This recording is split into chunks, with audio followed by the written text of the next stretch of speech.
Voilà, pour moi, cet arbre symbolise énormément de choses. Et de partout où il peut pousser, eh ben, en fait, moi je suis heureux, quoi. Voilà. Là, vous voyez, celles-là, c'est celles qui sont très très odorantes quand elles sont comme ça. Ouais, elles sentent très très fort l'eucalyptus. Alors, parce qu'il y a de la poudre blanche dessus. Elles sentent très très fort. Et après, quand ils grandissent, bon, ça devient des arbres énormes. Hein. Et ici au Portugal, ils en font la culture, quoi. Ça pousse très très bien parce que bon, pour dire, il fait véritablement jamais froid, quoi. Ça, c'est les périodes. Pour le moment, c'est pas encore l'été, c'est que le printemps. Mais ça tape quand même pas mal. Et c'est que que des eucalyptus, des pins. C'est pour ça que bon, ça peut craindre pour le feu. Hein. Ça peut craindre pour le feu parce que vous voyez, les eucalyptus déposent beaucoup de brindilles là. Et voilà, là c'est mon vaisseau spatial. Bon, je peux vous montrer quand même. Hein. Vous voyez comme ils sont, c'est carrément des grands couteaux. Vous voyez comme elle est longue la feuille.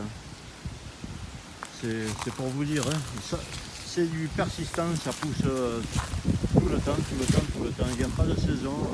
Été, hiver, ça perd jamais ses feuilles. Ça pousse tout le temps. Voilà, je peux vous montrer comme ça. Il n'y a que ça. Bah, c'est des arbres qui ont été taillés puis qui repoussent. C'est presque, vous voyez, même là, ça repousse. Celle-là, c'est petite comme ça. Ouais, ça sent très bon. Vous mettez ça dans votre voiture. La voiture est parfumée. Hein, vous n'avez pas besoin. Regardez un peu ces grands sabres que ça fait. Vraiment des grands sabres. Hein. Et voilà. Hein. Regardez la longueur de ces sabres. Hein. Par rapport à mon bras. Hein. Regardez. La longueur d'une feuille. Bon. Ça arrive à pousser sur la côte d'Azur. Hein. À Menton. Dans le Var aussi. Au bord de la mer. Mais ici, bon, ben, c'est normal. Hein. C'est comme si on était en Afrique du Nord. Ou peut-être même dans un pays où j'aurais aimé vivre si j'avais eu 20 ans, que je me serais tiré, c'est en Australie, puisque c'est un arbre qui vient d'Australie. Voilà. Jean-Jacques vous montre, puis là, attends, on va faire quelque chose pour voir. Je vais monter dans ma voiture. Alors, on va essayer de faire un coup de télécommande. Clac, voilà. La voiture s'est ouverte. Oui, il est marqué Jean-Jacques. On va rentrer, on est toujours bien protégé malgré que c'est du cuir. Hein. Alors il y a bouteille d'eau. Hop. Je tape un peu les pieds. On va voir quelque chose. On va mettre le contact. Voilà. Tout s'allume, ok. Voilà. Hop, ça veut dire que il s'est mis en route. Vous voyez la température, il fait 31 degrés. Hein. Et là, en roulant sur la nationale, pour vous dire que c'est quand même différent que chez nous, hein, en roulant sur la nationale, j'ai une consommation de 5 litres avec ma voiture. C'est qu'en France, ce serait impossible. Voilà, j'ai conduit pendant 41 minutes, il me reste 830 km à faire, alors que vous voyez, c'est à peine décollé. 41 minutes, 5 litres au 100.